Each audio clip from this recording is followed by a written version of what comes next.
Amados, sejam todos bem-vindos. Gostaria de dar as bem-vindas então a todos e queria dar uma bem-vinda a uma pessoa especial, mas ele está ali do lado, não sei, acho que ele não quer ser visto, né? Então vou deixar ele chegar mais perto. Aí que foi.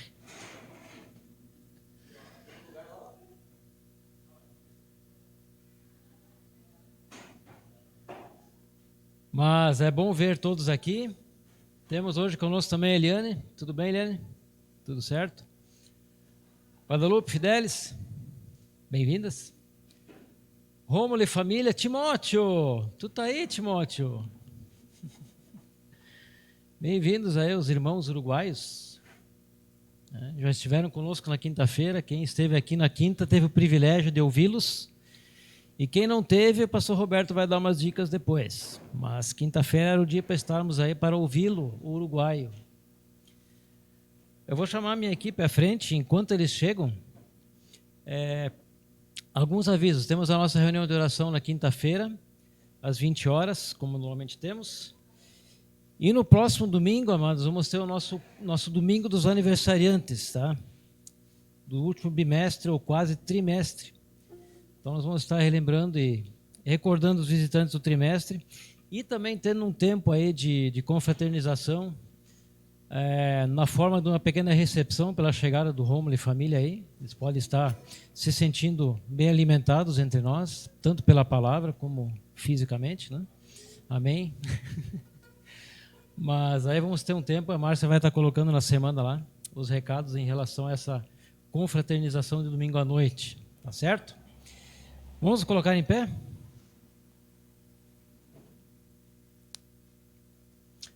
Antes de iniciarmos, então, vamos ter uma palavra de oração. Seria o Kelvin que estaria dirigindo hoje à noite, mas ele ainda não pode estar conosco, ele ainda está cuidando da prole em casa. Ainda está cuidando das crianças e especialmente do Neemias. Eu perguntei como é que estava o Neemias esses dias, como é que estava o peso dele. Ele disse que pegou um pouco de peso, só que ele também perdeu quando saiu do hospital, né? Então, basicamente, ele não subiu muito ainda. Tudo que ele perdeu, ele já ganhou de volta. Mas está bem, graças a Deus, está bem, estão com ele em casa, estão lá se virando, né? Então vamos continuar orando por eles para que o desenvolvimento do Neemias aconteça, ele possa estar se fortalecendo a cada dia e tanto o Kelvin como a Amanda possam ter condições para estar lidando com as crianças, né? Vamos orar então?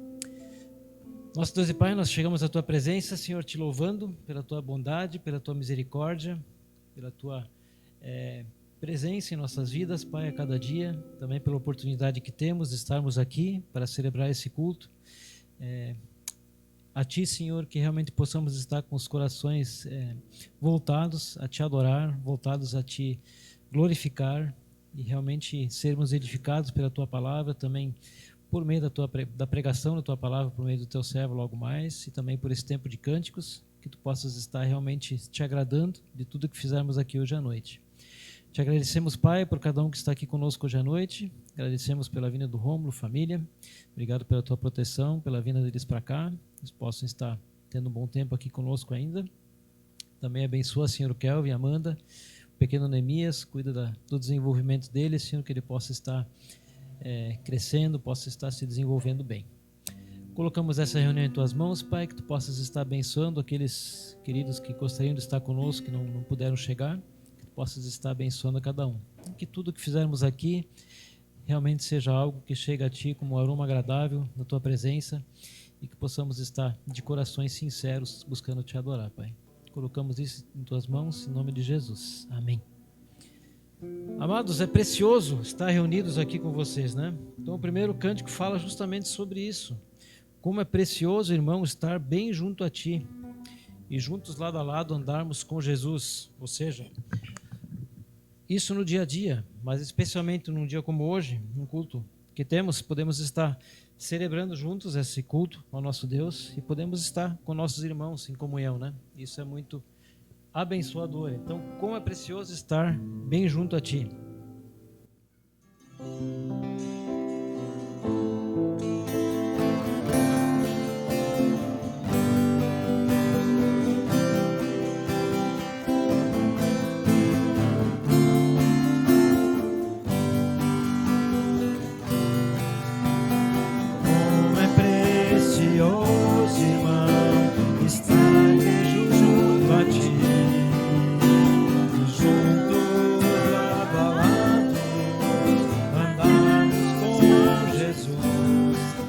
expressarmos o amor que um dia Ele nos deu pelo sangue do Calvário.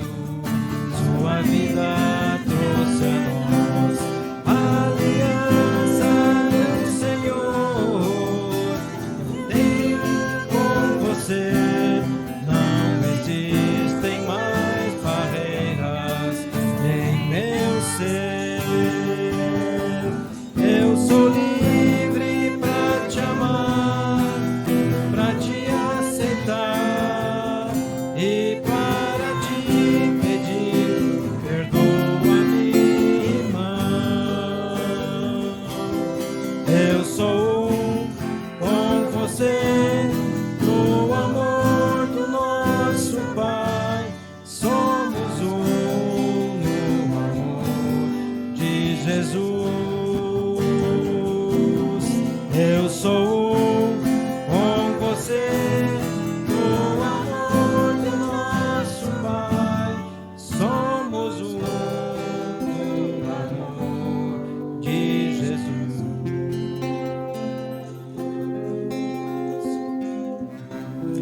Somos um no amor de Jesus, né?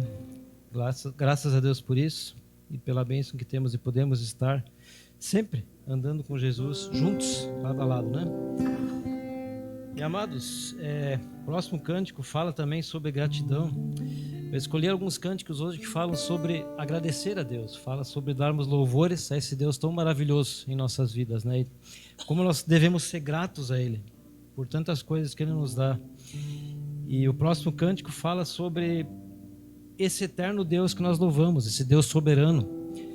É um cântico que nos traz a mensagem de que mesmo que muitas situações da nossa vida talvez possam nos levar a ficar ansiosos ou mesmo preocupados, né? Nós podemos estar contando com o Senhor do nosso lado. Como nós lemos em sua palavra, Ele não prometeu a nós um mundo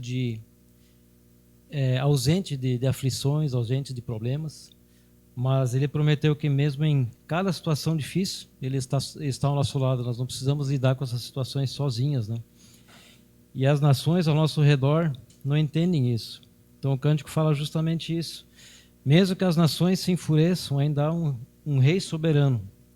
Eu não temerei, confiarei, pois o meu Deus é o eterno Deus. Então eu fico pensando muitas vezes como as pessoas desse mundo sem Deus lidam com as dificuldades da vida.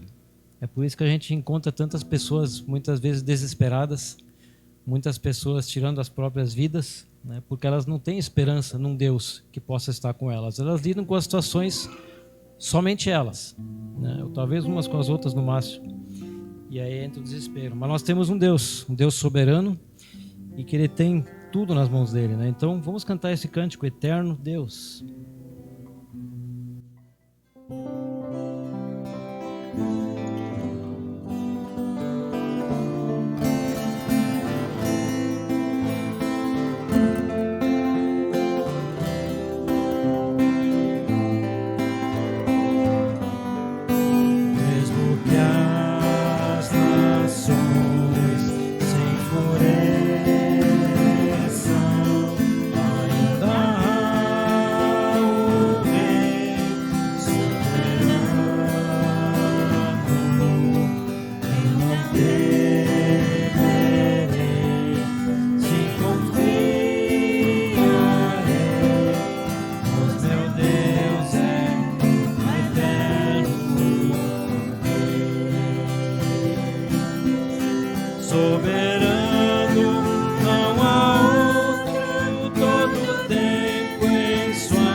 Comigo está, não me deixe.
Amém? Podemos dizer isso? Meu Deus é o eterno Deus. Junto com essa questão de darmos louvores a Deus e agradecermos a Ele, o próximo cântico fala: dou graças de coração. Que realmente possamos estar vivendo nossas vidas não só no dia do domingo como hoje, mas que possamos estar, de certa forma, simbolicamente prostrados em adoração diante desse Deus. Ele está conosco todos os dias, né? Nós estamos aos pés dele todos os dias. Nós estamos buscando a esse Deus todos os dias. Então vamos dar graças a esse Deus, porque mesmo quando nós somos fracos, nós podemos dizer e ter certeza de que somos fortes, não por nós mesmos, mas no Senhor, né? E quando pensamos que somos pobres, na verdade podemos dizer que somos ricos do Senhor, né?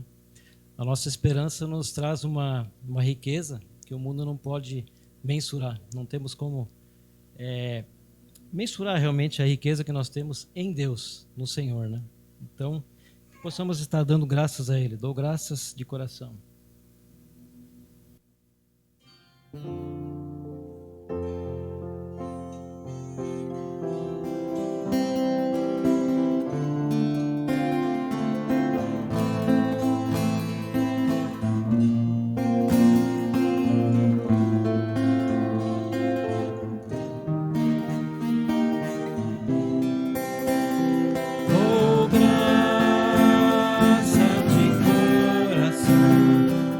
Prostrado em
O último cântico seria: te agradeço por tudo que Deus já fez por nós, por meio do sacrifício dele na cruz. Foi a principal obra que ele fez por cada um de nós, o maior milagre que ele fez na vida do ser humano, que foi proporcionar-nos a salvação, e por tudo que ele ainda vai fazer, não só nessa vida, não só as bênçãos que ele vai derramar sobre nós nessa vida, mas pela promessa que nós temos de estarmos um dia com ele na eternidade.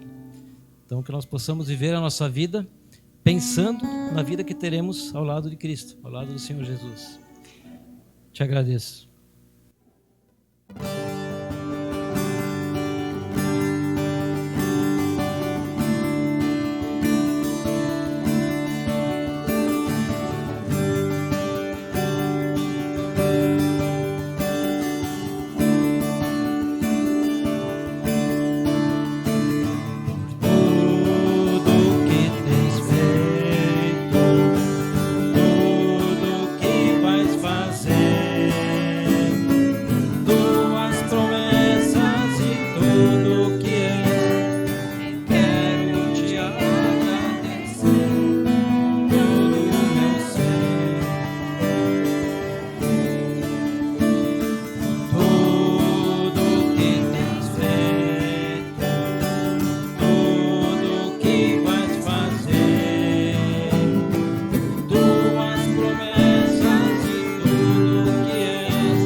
Amém. Podemos sentar-nos.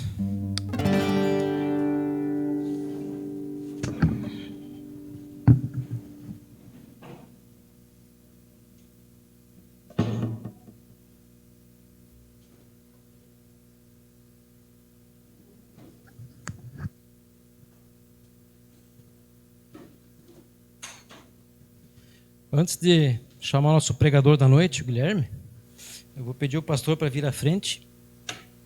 Ele quer nos falar um pouco do passeio dele e algumas outras coisas. Boa noite, meus queridos. É uma grande alegria poder reencontrá-los. O tema proposto para o nosso tempo de louvor aqui, antes da pregação, é gratidão.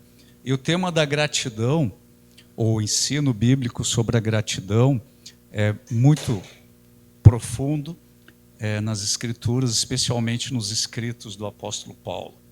Nós devemos agradecer continuamente, todo o tempo. E quando nós temos essa perspectiva da gratidão, isso não somente traz alegria para o nosso coração, mas também muda a nossa perspectiva de encarar as diversas circunstâncias do nosso viver.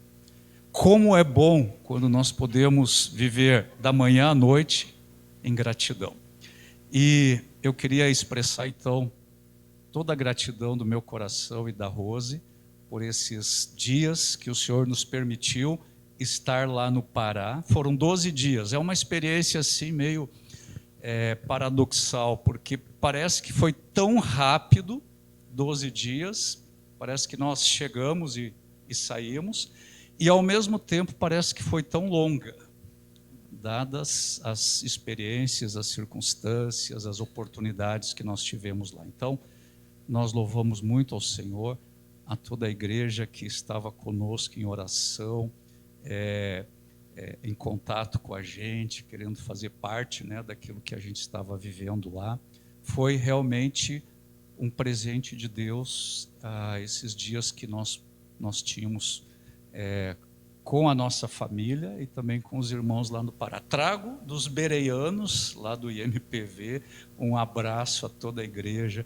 A gente teve oportunidade de sentar lá com o Mateus, a Bruna e o Martim. Eu quis pegar o Martim muitas vezes no colo, fazer foto e mandar para o Celso e a Regina, né? Eu fiz isso, né? Mas foi muito bom o tempo com eles, ver como Deus está cuidando da vida daquela família, saber do testemunho deles lá no IMPV, saber como eles são queridos pelos missionários, pelos seus colegas, pelas famílias que estão lá.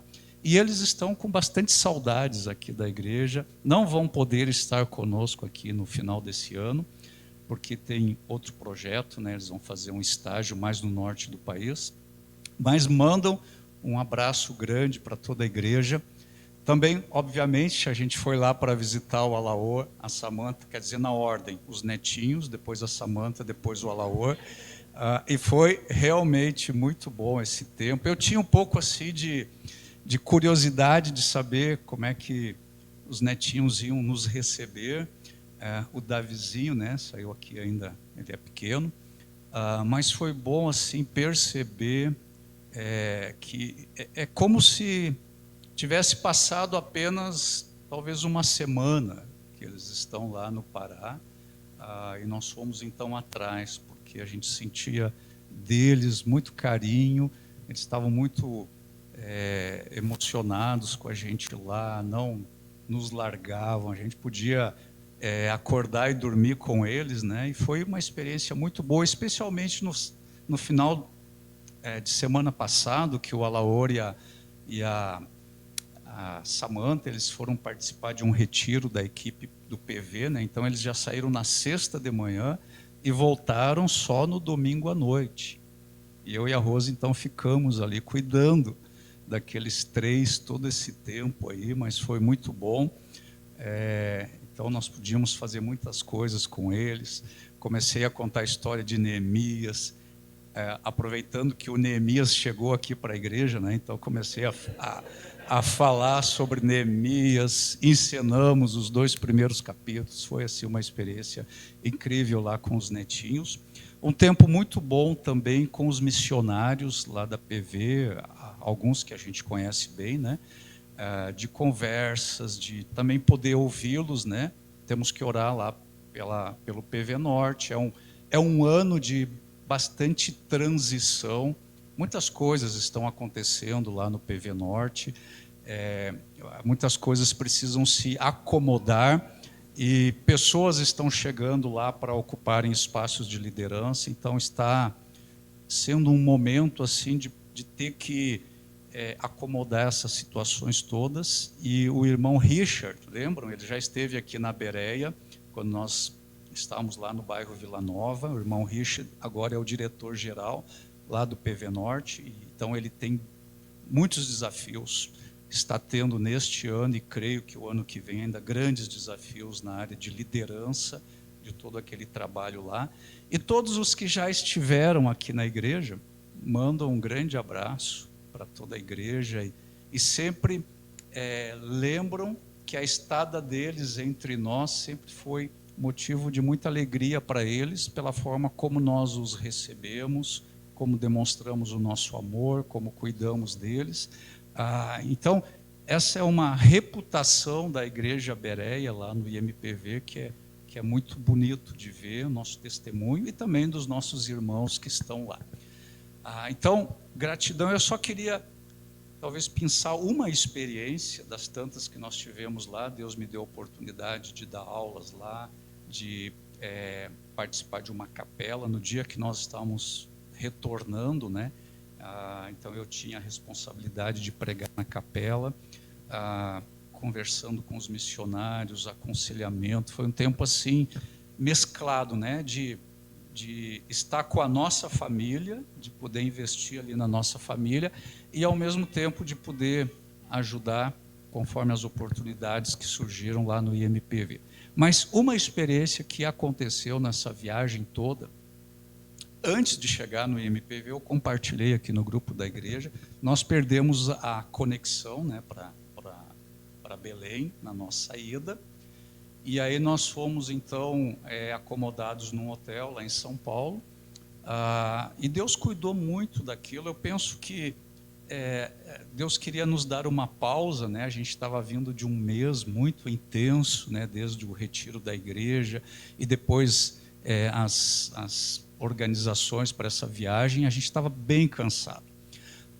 E aí perdemos a conexão, então nós fomos levados para um hotel, mas tudo funcionou muito bem.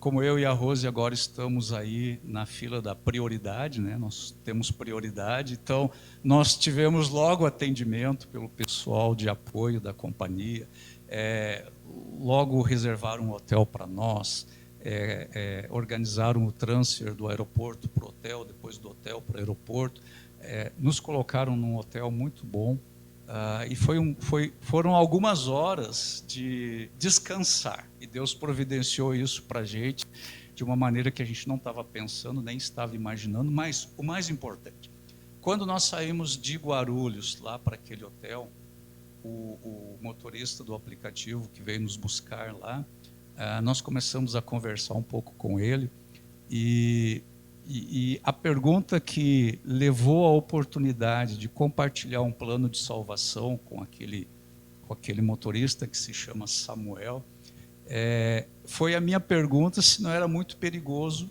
dirigir à noite em São Paulo, porque ele fazia o turno da noite no aplicativo.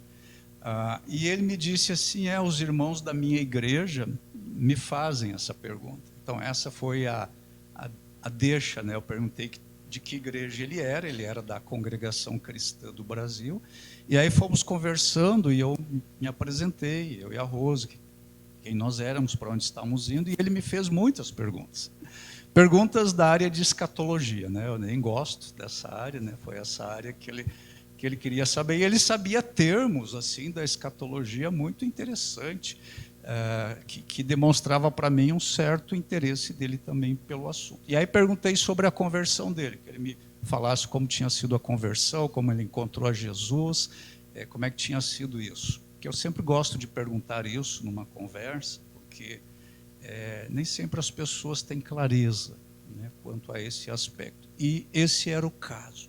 Ele não tinha nenhum testemunho de conversão, ele conhecia as Escrituras, mas ele não entendia nada da obra de Cristo na cruz, não entendia sobre o amor salvador, não entendia sobre perdão de pecados, não entendia nada disso.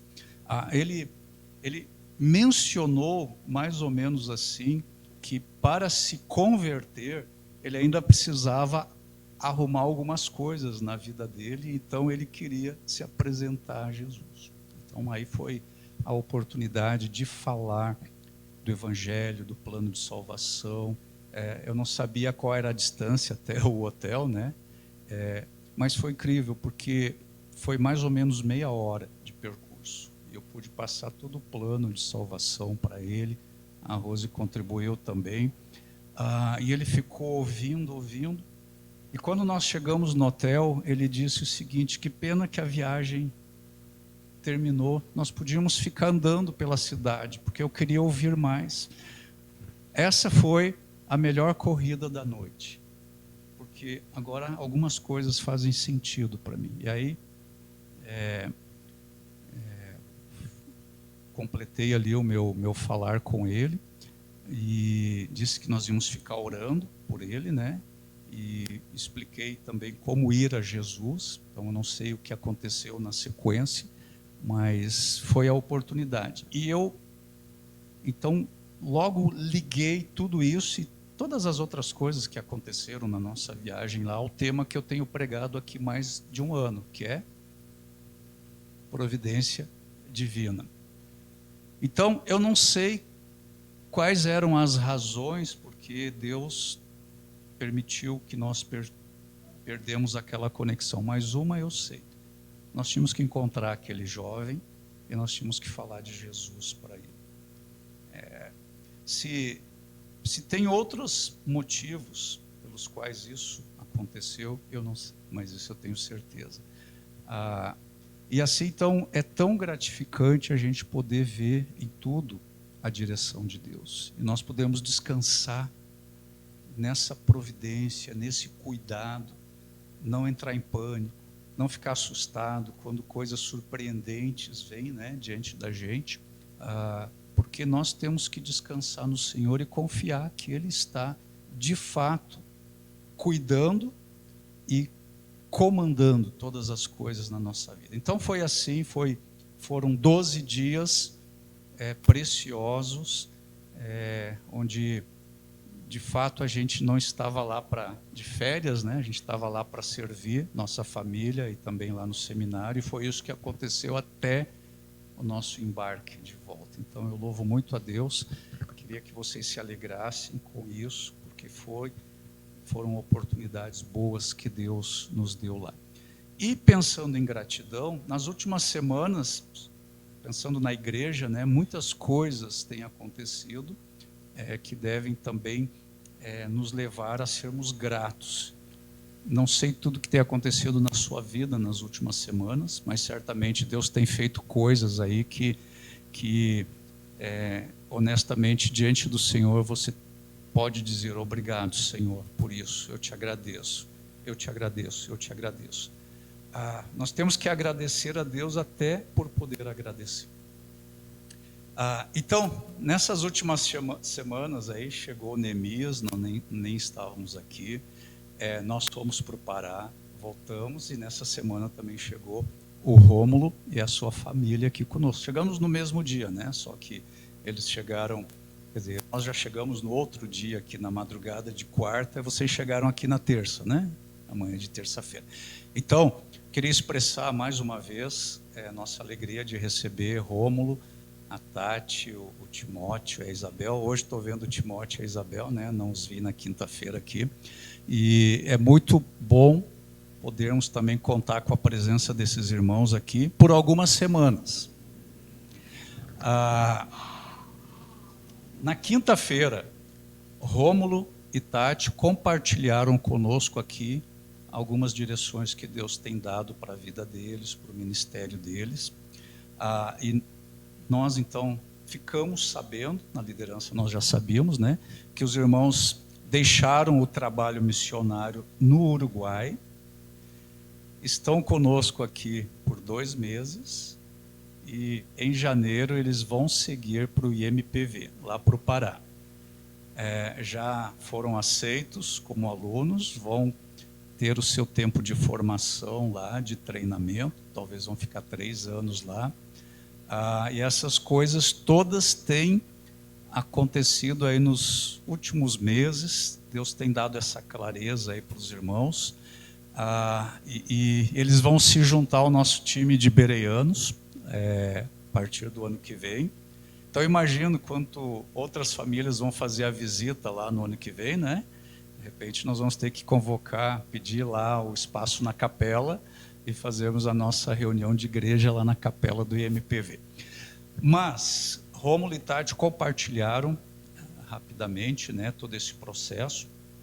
Você que não esteve aqui na quinta-feira, que não pôde estar aqui por alguma razão, eu quero encorajar você que convide a família para sua casa, para uma refeição, para ter um tempo com eles, para que eles possam explicar para você, que eles possam falar com você toda essa direção que Deus tem dado. E assim, não perca muito tempo, porque nós temos quantos meses?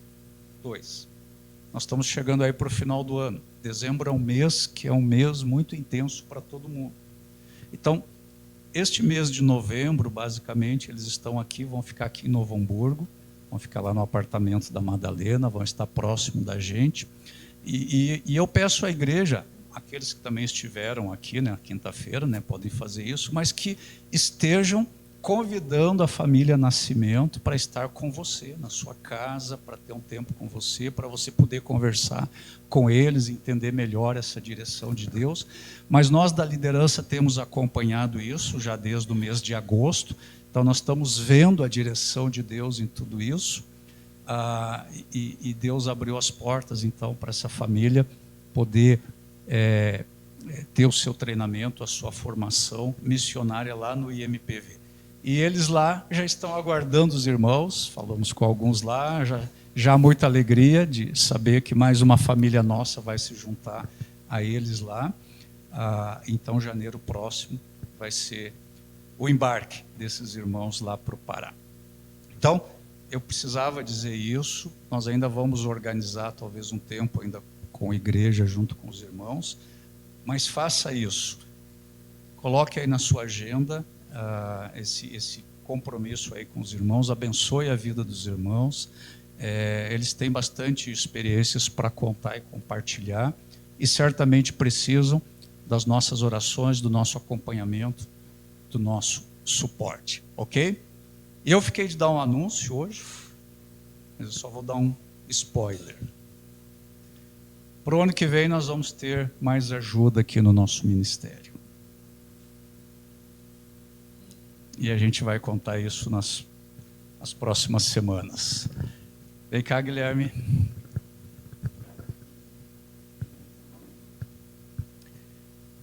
O Guilherme hoje vai ser o pregador da noite. E o Guilherme é um irmão que sempre tem atendido às convocações que eu tenho feito a ele para me ajudar aqui na pregação. E sempre que eu o convido, ele está pronto e se apresenta ao fronte de batalha. E faz isso com muita alegria, né? Faz isso com dedicação. E nós todos temos sido abençoados ao longo deste ano, né? Pelas pregações do irmão Guilherme no Evangelho de João. Então eu tinha pedido a ele também pregar hoje. Então nós vamos passar agora para esse momento do culto aqui da pregação da palavra. Feche seus olhos, vamos orar.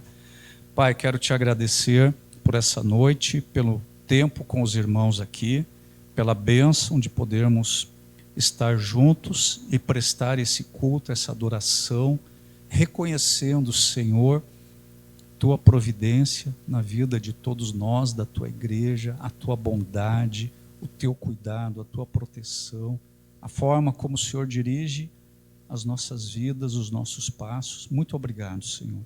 Obrigado que dia após dia nós vivemos debaixo da tua misericórdia, nós vivemos debaixo do teu poder, da tua graça, e nós temos tanto no nosso coração para agradecer ao Senhor.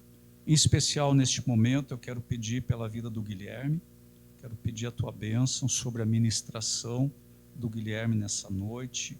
Ele tem o compromisso, Senhor, de expor a tua palavra.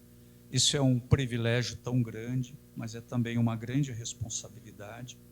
E eu quero pedir, Senhor, que seja com o Guilherme nessa noite. Abençoe, Senhor, a pregação da tua palavra.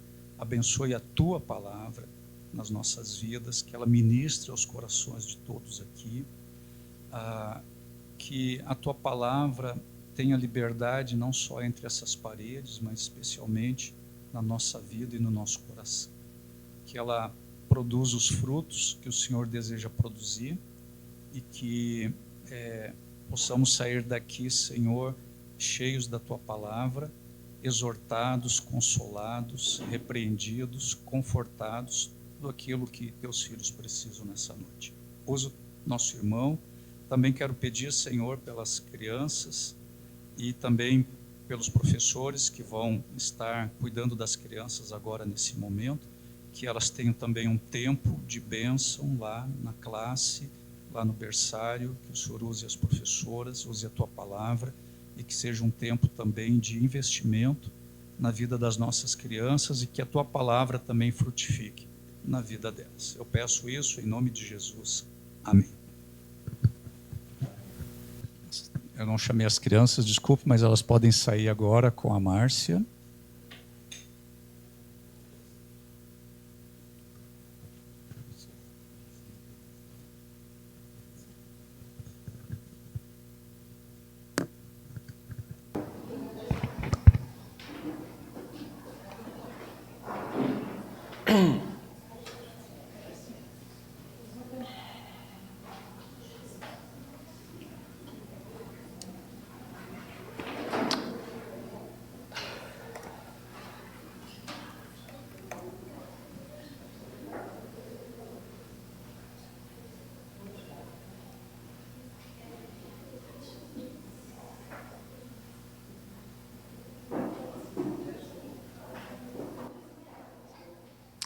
Então, estava me preparando aqui, mas então, muito legal ouvir esse testemunho do pastor Roberto, né? Também fiquei curioso, né, com esse spoiler que ele disse, estou bastante curioso, vou tentar fazer de alguma forma descobrir antes. Mas bem legal, né? E muito bacana ver a casa cheia, né? Hoje está bastante movimentado, né? Ver o pastor e a Rose de volta, ver o Romulo e a Tati, e as crianças também, né, aí com a gente, é sempre muito bacana. E a Eliane também, né? Faz todo sentido, né? A Eliane tá aí, muito legal. Então, e bem como o pastor comentou, né, sobre as exposições do Evangelho de João, e é interessante, eu estou impressionado, essa já é minha 10ª exposição, eu estava pensando nisso esses dias, minha 10ª exposição aqui no Evangelho de João, e tem sido um tempo muito bom para mim. Refletir um pouco mais nas entrelinhas da Palavra de Deus. Esse é um exercício minucioso que a gente tem, né? Ao pregar, a gente tem que pensar minuciosamente na Palavra de Deus. E é um exercício que normalmente a gente não faz no dia a dia, na nossa leitura diária, né? Essa minúcia do estudo, então, é muito bom. E eu encorajo os irmãos, aqueles que querem, que desejam isso, né? Eu encorajo muito a vocês que busquem estudar mais e quem sabe até pregar, né? Se tiver a oportunidade de pregar. Então, fica aí um encorajamento para vocês. Bom, mas fazendo uma revisão daquilo que a gente já comentou, né, sobre João, nós já aprendemos qual é o propósito do Evangelho de João, mostrar que as pessoas, elas nascem vivas, obviamente, mas estão mortas. Elas não têm a capacidade de viver uma vida que agrada a Deus, uma vida que Deus deseja para elas.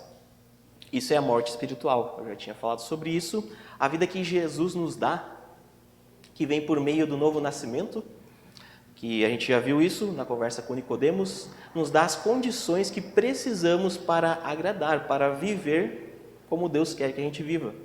Já vimos que podemos encontrar vida em Jesus, é Ele que nos dá vida, Ele é o doador da vida, e também é Ele quem purifica a nossa adoração, como nós vimos no capítulo 2.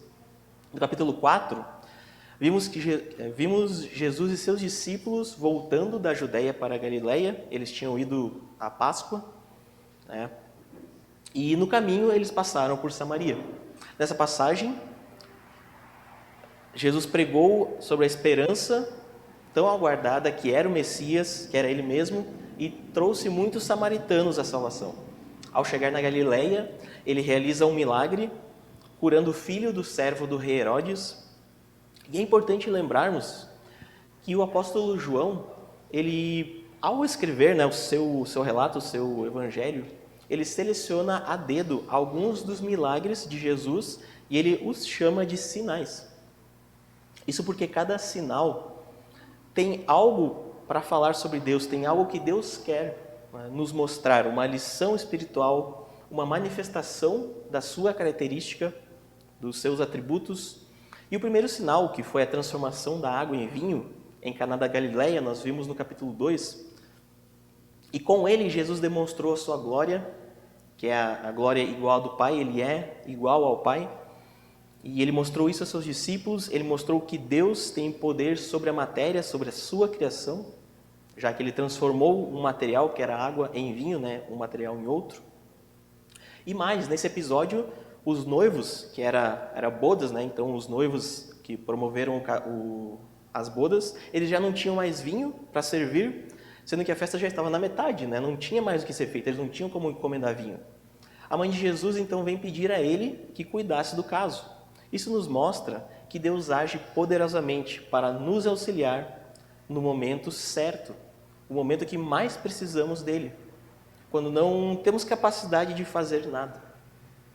Podemos ir até Deus em oração, pedindo que solucione a nossa causa, que cuide e nos ajude no momento de necessidade. O segundo sinal foi a cura do filho do oficial do rei Herodes, na volta de Jesus para a Galileia, lá no capítulo 4. Nesse caso, Jesus não estava ao lado do menino, ele não estava junto, né, com o menino, ele estava distante, né, tanto que o oficial ele teve que se deslocar até onde Jesus estava. Jesus mostrou que Deus tinha poder além do alcance. Deus pode agir a qualquer momento e em qualquer lugar. E mais, Deus está pronto para fortalecer a fé de seus filhos, daqueles que creem nele, como fez no caso do oficial. A fé dele transbordou a ponto de toda a sua família vir a crer em Jesus. Vemos isso no final do capítulo 4, versículo 53. E foi aqui onde nós paramos na última exposição. No próximo capítulo, João vai relatar mais um sinal de Jesus, mais um milagre. E esse é um sinal que vai gerar bastante controvérsia. E até eu estava lembrando da exposição do irmão Vitor, na última ceia. Ele falou sobre o texto de Simeão, a profecia de Simeão, quando os pais de Jesus vão lá apresentar Jesus no templo, e aí Simeão pega ele nos braços, faz o cântico de Simeão, e aí ele profetiza, né, que Jesus seria um sinal geraria controvérsia, né? Seria um sinal de controvérsia entre as pessoas. E é interessante que a partir do capítulo 5, o apóstolo João, ele começa a relatar um pouco mais a respeito dessas controvérsias, a respeito daquilo que os judeus começaram a fazer com Jesus. Então a gente pode ler aqui em João, no capítulo 5, nos versículos 1 ao 18. E esse é o texto que a gente vai ler hoje. Estou utilizando a versão NVT. Você pode acompanhar a sua Bíblia ou acompanhar aqui na projeção. Então, João capítulo 5, versículo 1, diz o seguinte: Depois disso, Jesus voltou a Jerusalém para uma das festas religiosas dos judeus. Dentro da cidade, junto à Porta das Ovelhas, ficava o tanque de Betesda, com 5 pátios cobertos. Ficavam ali cegos, mancos e paralíticos, uma multidão de enfermos, esperando um movimento da água. Pois um anjo do Senhor descia de vez em quando e agitava a água. O primeiro que entrava no tanque, após a água ser agitada, era curado de qualquer enfermidade que tivesse. Um dos homens ali estava doente havia 38 anos. Quando Jesus o viu e soube que estava enfermo por tanto tempo, perguntou-lhe: Você gostaria de ser curado? O homem respondeu: Não consigo, Senhor, pois não tenho quem me coloque no tanque quando a água é agitada. Alguém sempre chega antes de mim. Jesus lhe disse: Levante-se, pegue sua maca e ande. No mesmo instante, o homem ficou curado. Ele pegou sua maca e começou a andar. Uma vez que esse milagre aconteceu no sábado, os líderes judeus disseram ao homem que havia sido curado: Hoje é sábado, a lei não permite que você carregue essa maca. Mas ele respondeu: O homem que me curou disse: Pegue sua maca e ande. Quem foi que lhe disse uma coisa dessas? Perguntaram eles. O homem não sabia, pois Jesus havia desaparecido no meio da multidão. Mais tarde, Jesus o encontrou no templo e lhe disse: Agora você está curado. Deixe de pecar para que nada pior lhe aconteça. O homem foi até os líderes judeus e lhes disse que tinha sido Jesus quem o havia curado. Então, os líderes judeus começaram a perseguir Jesus por não respeitar as regras do sábado. Jesus, porém, disse: Meu Pai sempre trabalha, e eu também. Assim, os líderes judeus se empenharam ainda mais em encontrar um modo de matá-lo, pois ele não apenas violava o sábado, mas afirmava que Deus era seu Pai e, portanto, se igualava a Deus. Então, queridos, nesse texto somos informados, versículo 1, o versículo 1 começa com a frase "depois disso", indicando que esse momento ocorreu depois da volta de Jesus à Galileia, que a gente viu no capítulo anterior, capítulo 4. Agora, ele estava mais uma vez voltando a Jerusalém para uma das festas dos judeus. E, na verdade, a peregrinação para Jerusalém, a ida para Jerusalém, era algo bem comum para os judeus.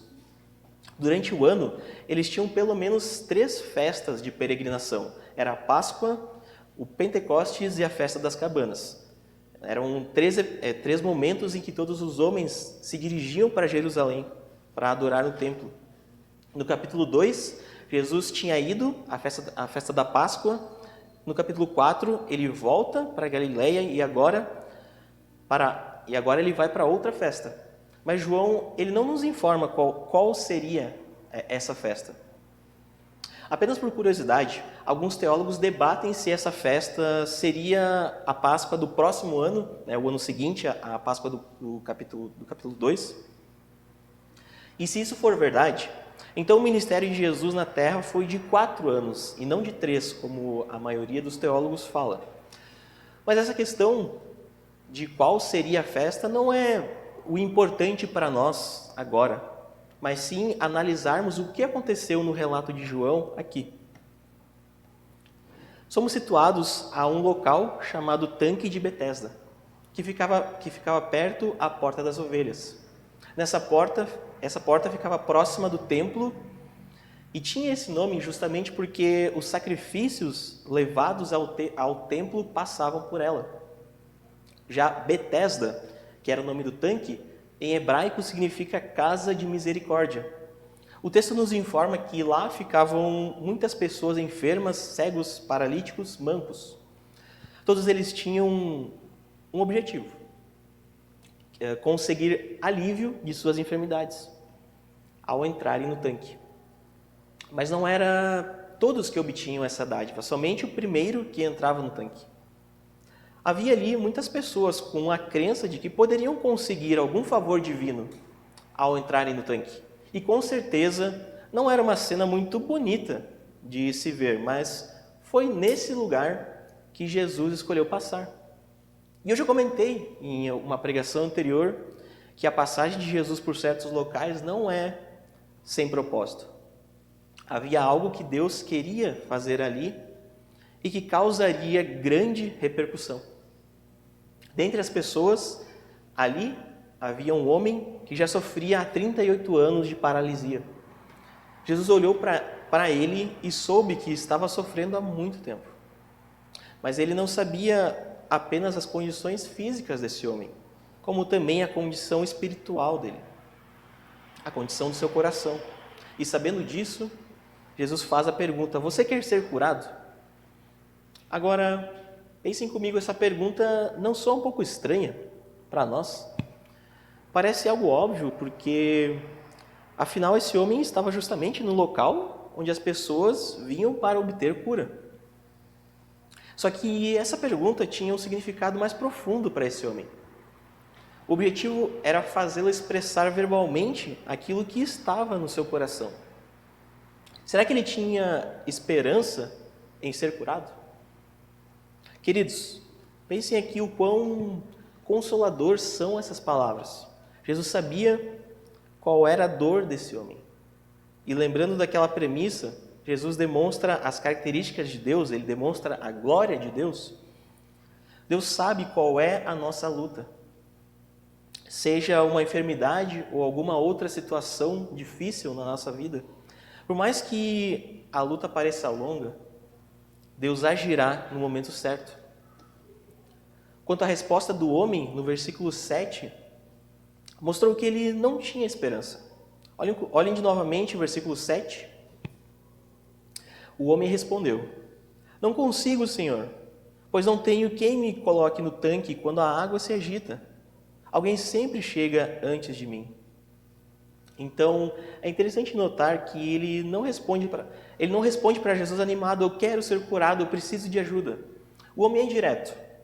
Ele fala: eu não consigo, eu não tenho ninguém que me ajude, mostrando total falta de esperança. E mais do que isso, a forma com que a mente desse homem imaginou que ele seria curado era por meio da assistência de outra pessoa para levá-lo ao tanque. Mas Jesus faz o inesperado e dá uma ordem para ele. No mesmo instante que suas palavras são ditas, o homem fica curado. E agora, reflitam consigo mesmo. Você perde as esperanças facilmente em meio às lutas? Quando você está no fundo do poço, se sentindo incapaz como esse homem, você recorre a Deus, ao Deus de toda misericórdia? Então é algo para a gente pensar. Mas saiba de uma coisa: quando houver alguma dificuldade em sua vida, se Deus ordenar que ela saia, ela vai sair. Bom, como é bom viver debaixo da misericórdia divina, né? Mas eu disse antes que Jesus fez algo inesperado. Ele deu uma ordem para o homem se levantar, o que certamente era impossível para ele, dadas as condições dele. Ele era paralítico, não tinha como ele se levantar. E parando um pouco para pensar aqui, essa não parece ser a mesma situação em que todos nós estivemos um dia, se ainda não estamos? Pense bem, nós temos visto a série de sermões do pastor sobre providência divina, ele acabou de mencionar, e nós vimos de que todos precisamos de salvação, e essa salvação vem por meio da fé. Deus precisa que tenhamos fé para sermos salvos. Nós precisamos ter fé em Deus, e Ele quer isso de nós, Deus quer isso. Só que ter fé salvadora é impossível para nós. A fé é um dom dado por Deus. Dadas essas circunstâncias, isso é ou não é um pedido impossível para nós? Gente, certamente que é. O homem não tem como chegar à fé salvadora por si só. Mas quando Deus chega até nós e nos ordena que tenhamos fé, Ele realiza o milagre da concessão da fé. Tenham isso em mente, gente. Aqueles que recebem a ordem de Deus são ao mesmo tempo capacitados por Deus. Não somente na salvação, como também para todo e qualquer ministério que Deus nos chama. Ele ordena e capacita, sendo indo para o Uruguai, sendo indo para o Pará, sendo para Moçambique ou ficando em Novo Hamburgo. Se você quer atender à ordem que Deus te dá, Ele te dará condições para cumprir essa ordem. Da mesma forma como Jesus realizou o milagre na vida desse homem, ordenando a ele que se movesse e dando a ele a mobilidade para isso. Vemos nesse relato mais um dos muitos exemplos bíblicos da providência divina. Então, continuando, vemos que o homem, ele obedece essa ordem, ele pega a sua maca e ele sai andando. No entanto, João nos lembra que isso aconteceu no sábado. E uma situação bem complicada acontece. Acompanhem comigo no versículo 10. Olha o que acontece, versículo 10. Os líderes judeus disseram ao homem que havia sido curado: hoje é sábado, a lei não permite que você carregue essa maca. Então, esses líderes, eu já comentei em outras pregações, eles eram uma espécie de polícia religiosa dos judeus. Eles que se encarregavam de colocar o povo na linha para seguirem a lei de Deus. E aqui estão acusando o homem de descumprir o mandamento do sábado. E apenas para fazer uma contextualização sobre esse mandamento do sábado, acompanhem comigo Êxodo no capítulo 23, versículo 12. Nesse texto aqui, Moisés ele está instruindo o povo acerca da lei de Deus, e aí ele fala sobre o sábado. Olha o que diz o versículo 12. Vocês têm 6 dias da semana para realizar suas tarefas habituais. mas não devem trabalhar no sétimo. Desse modo, seu boi e seu jumento descansarão, e os escravos e estrangeiros que vivem entre vocês recuperarão as forças. Então Deus aqui instrui o povo de Israel para guardarem o sábado. Eles poderiam trabalhar durante 6 dias, mas deveriam descansar no 7º dia. Só que o povo, com o tempo, foi tendo dificuldade e desleixo ao cumprir a lei de Deus, a ponto de Deus os advertir enviando profetas. Os profetas advertiam ao povo sobre a falta deles com a lei de Deus. E nós vemos uma advertência quanto ao sábado no profeta Jeremias. Abram comigo agora Jeremias, capítulo 17, os versículos 21 e 22.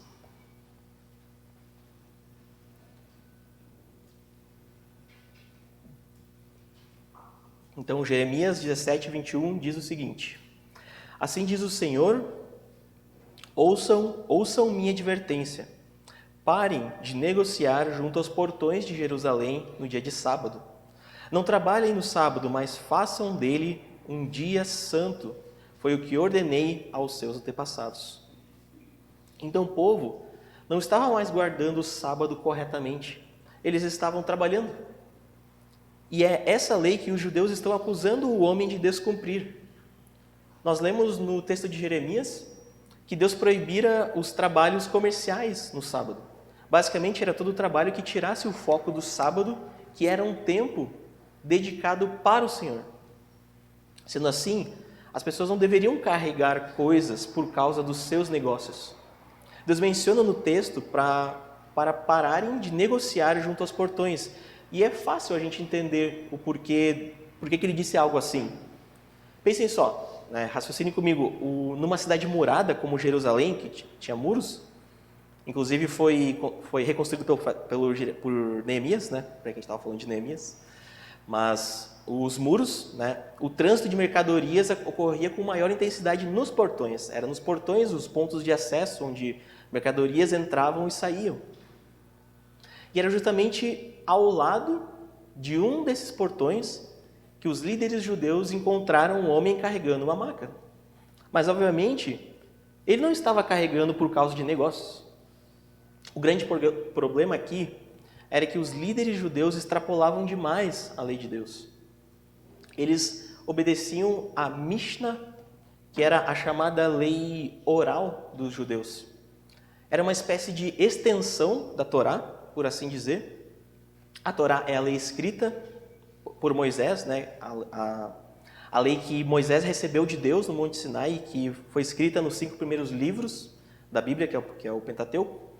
E este homem aqui, o paralítico, ele estava descumprindo a Mishnah, que eram as tradições, as regras criadas pelos judeus, mas não a Torá, que era a lei de Deus. Com essa tradição oral, os judeus mantinham as aparências religiosas deles, mas não havia neles verdadeira adoração. Depois dessa abordagem com o homem, lemos no versículo 11, mas ele respondeu: o homem que me curou disse, pegue a sua maca e ande. Então essa foi a resposta do homem paralítico para os líderes judeus. Então eles perguntam, quem foi que disse uma coisa dessas? Quem que disse isso? Só que o homem não sabia a identidade de quem o havia curado. Jesus, ele logo se retirou do local, pois havia ali muita gente, como diz o texto bíblico.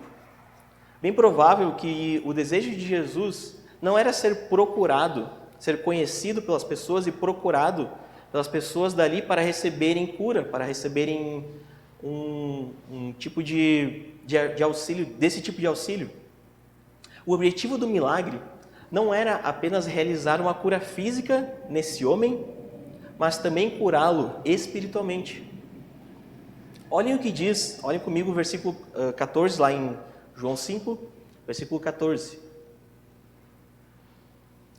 Diz o seguinte: mais tarde, Jesus o encontrou no templo e lhe disse, agora você está curado, deixe de pecar, para que nada pior lhe aconteça. Então podemos observar nessa afirmação que Jesus queria trabalhar no coração desse homem, que ainda não o conhecia. Ele o lembra de que fora curado e que agora precisava deixar de pecar, ou algo pior do que a paralisia poderia acontecer com ele. Ele não deveria se tornar um pecador obstinado. E é interessante que mais tarde o apóstolo Paulo vai falar aos Gálatas um pouco mais sobre o fim dos pecadores obstinados. Olhem comigo Gálatas, capítulo 6, os versículos 7 a 8.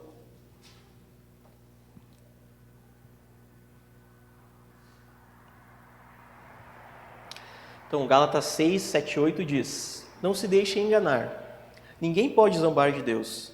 A pessoa sempre colherá aquilo que semear. Quem vive apenas para satisfazer sua natureza humana, colherá dessa natureza ruína e morte. Mas quem vive para agradar o Espírito, colherá do Espírito a vida eterna. Então, basicamente, Paulo faz o contraste entre uma vida para satisfazer a natureza humana que é pecaminosa e uma vida para agradar o Espírito.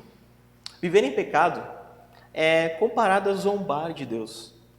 E viver nessa vida de zombaria, e ao viver nessa vida de zombaria, uma pessoa colherá a sua própria ruína. Pode ser uma consequência física, como uma doença, ou ainda pode ser a morte eterna.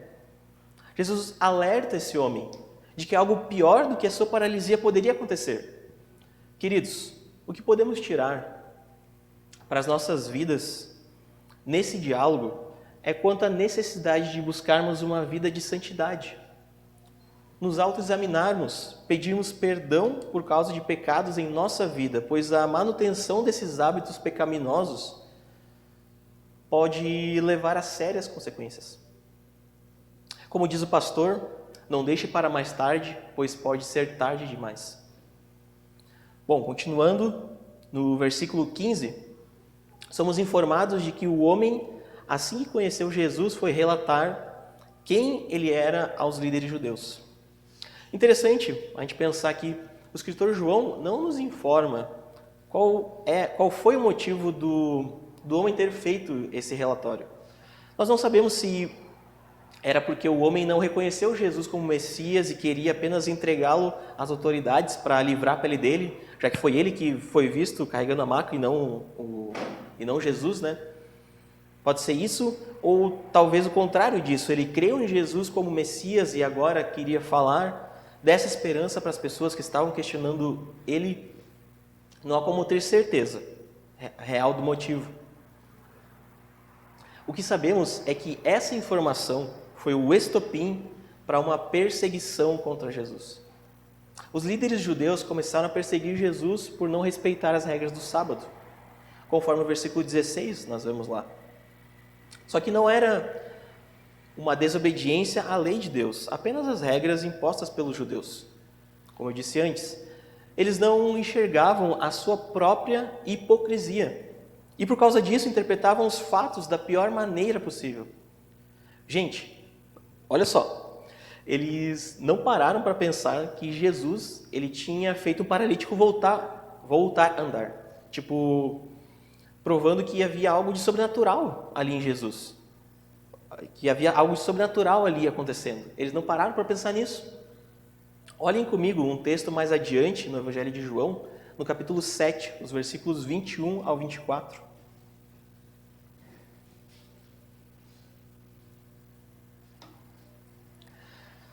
Então diz, versículo 21, Jesus respondeu: Eu fiz um milagre no sábado e vocês ficaram admirados.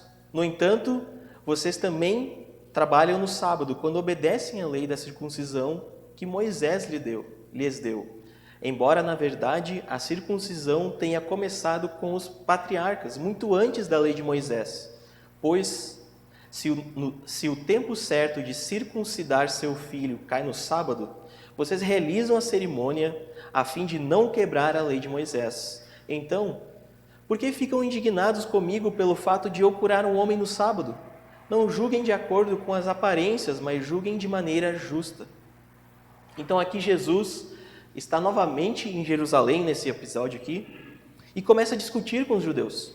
Ele lembra do episódio que começou tudo isso no tanque de Betesda, E é interessante que Jesus fala da hipocrisia deles, pelo fato de eles mesmos descumprirem as suas próprias regras. Eles trabalhavam no sábado ao circuncidar o filho, só que uma obra muito mais importante e divina como a cura no sábado não era permitida. Isso foi dito para mostrar a falta de bom senso no julgamento deles. Eles não julgavam de maneira justa e correta, eles apenas colocavam fardos nas pessoas. Mas voltando lá para o capítulo 5, João 5, vemos que esse episódio deu a oportunidade para um testemunho ainda maior. Jesus pôde se identificar como tendo a mesma natureza que Deus e que fazia o mesmo que Deus faz. No versículo 17 ele diz: meu Pai sempre trabalha e eu também. Jesus fala de um trabalho ininterrupto aqui, que ocorre até mesmo no sábado. Mas como podemos entender essa afirmação? Se Jesus nunca pecou, e isso inclui nunca ter violado a lei do sábado, como ele pode estar dizendo que trabalha constantemente? No primeiro momento essa frase ela parece estranha, mas depois de pensarmos melhor, ela se revela uma verdade consoladora aos nossos corações. Como eu disse antes, no sábado era proibido atividades comerciais, para que as pessoas se dedicassem a trabalhos para o Senhor, o trabalho celestial. Quando Jesus fala que tanto ele como o Pai trabalham, está dizendo que a atividade celestial é contínua, que Deus está trabalhando continuamente. Agora, isso não nos lembra de uma coisa? Providência divina? Deus está constantemente atuando e operando a sua vontade, e isso acontece desde a eternidade. Deus nunca deixa de operar a sua vontade, que é perfeita. Portanto, o Deus de misericórdia sempre está nos assistindo, e Ele não perderá o momento certo para agir em nossas vidas, porque Ele está sempre trabalhando.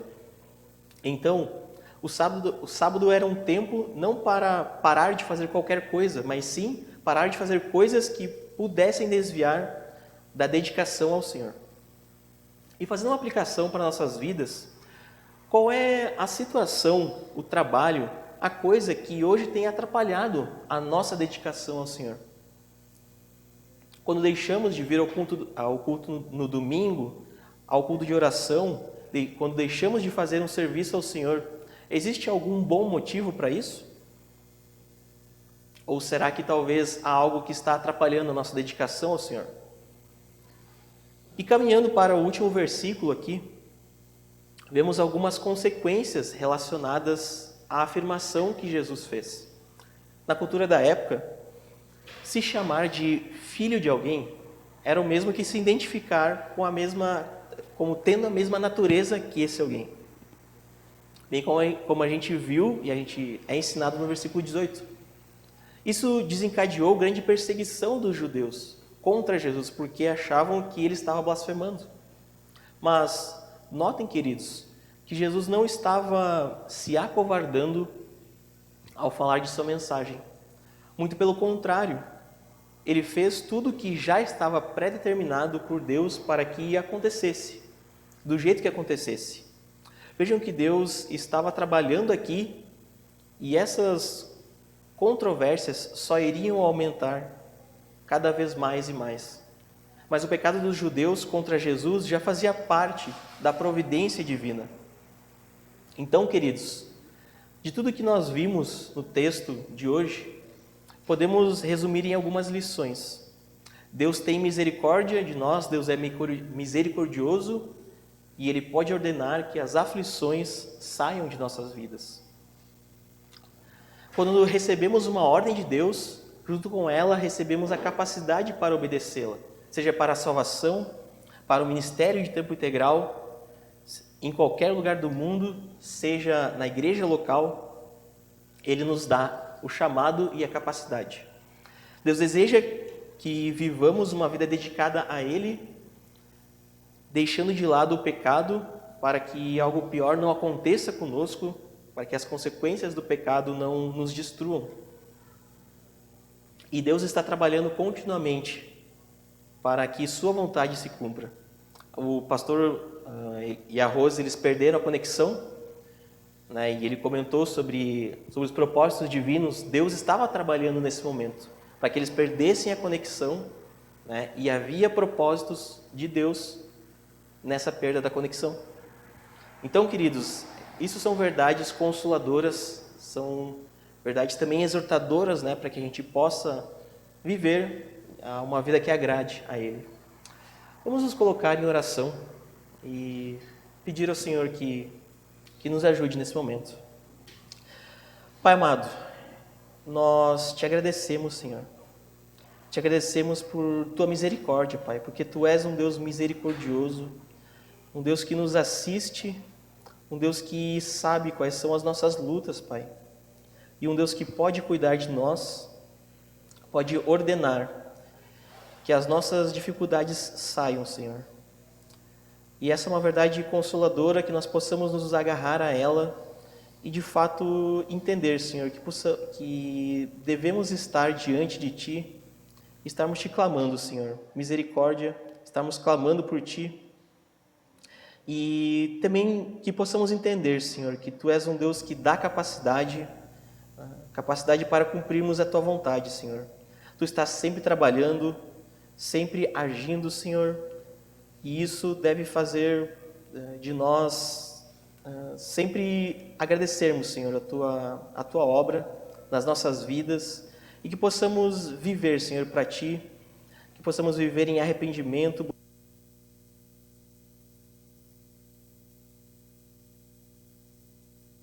nosso Senhor, que possamos viver uma vida dedicados a Ti, em nossas vidas, em nome e para a glória do Senhor Jesus Cristo. Amém.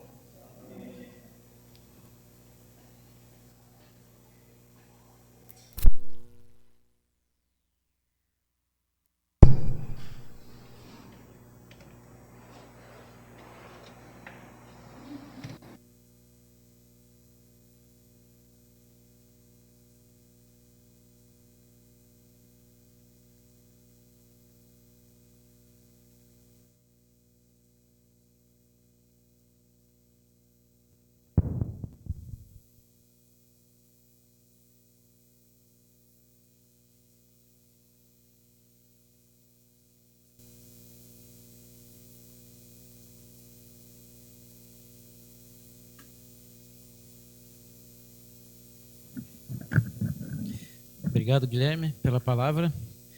Realmente é um texto, são 18 versículos, mas tem muito a dizer aos nossos corações, né? Deus fala muito com a gente por meio da sua palavra. E esse é um desses textos em que a gente pode tirar muitas aplicações, né? E algo que me chama a atenção, e é uma das coisas que podemos ver daqui, que na verdade ali no versículo 14, quando Jesus diz assim para aquele homem mais tarde, Jesus o encontrou no templo e disse: olha, você foi curado, não peque mais para que não lhe aconteça coisa pior. Isso leva a crer que realmente o que ele estava passando era o fruto de pecado, nem sempre é, né? Naquela situação provavelmente era. Por isso que Jesus dá essa instrução para ele. A gente pode parar e pensar, mas nós somos pecadores, nós não deixamos de pecar uma vez que nós nos convertemos. Só que dá a entender aqui que isso era um pecado consciente dessa pessoa, né? É uma diferença entre você pecar e reconhecer o pecado e retornar e fazer o caminho correto, ou alguém que vive no pecado e se conforma com isso, né? Então Jesus dá essa instrução para ele, para que ele não peque mais. Pensando nisso, vamos estar cantando mais um último cântico. Vamos colocar em pé e vamos realmente esquadrinhar nossos caminhos para ver se nós estamos no Senhor e se nós temos algo para resolver com Ele, acertar nossa vida com relação a Deus. Vamos voltar ao Senhor e exaltá-lo em nossas vidas, então. Esquadrinhemos nossos caminhos.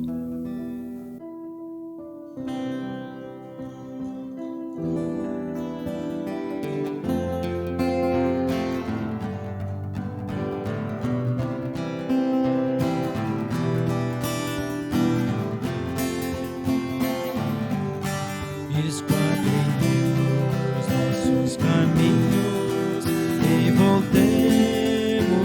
Senhor, exaltemos ao Senhor, nosso Deus,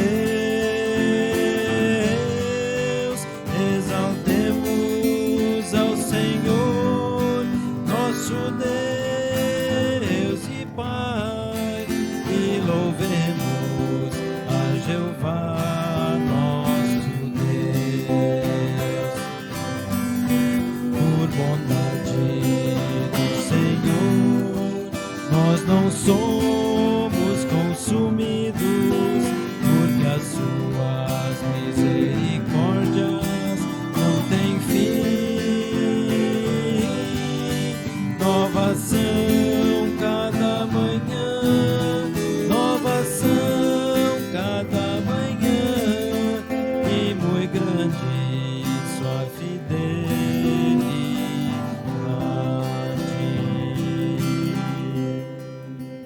Então, por bondade do Senhor, nós não somos consumidos, e as suas misericórdias se renovam em nossas vidas todos os dias, né? Deus nos abençoe na sua nova semana, Deus guarde a cada um. Fica aqui, temos umas bolachinhas, algo para beber, temos um tempo de comunhão, fique à vontade.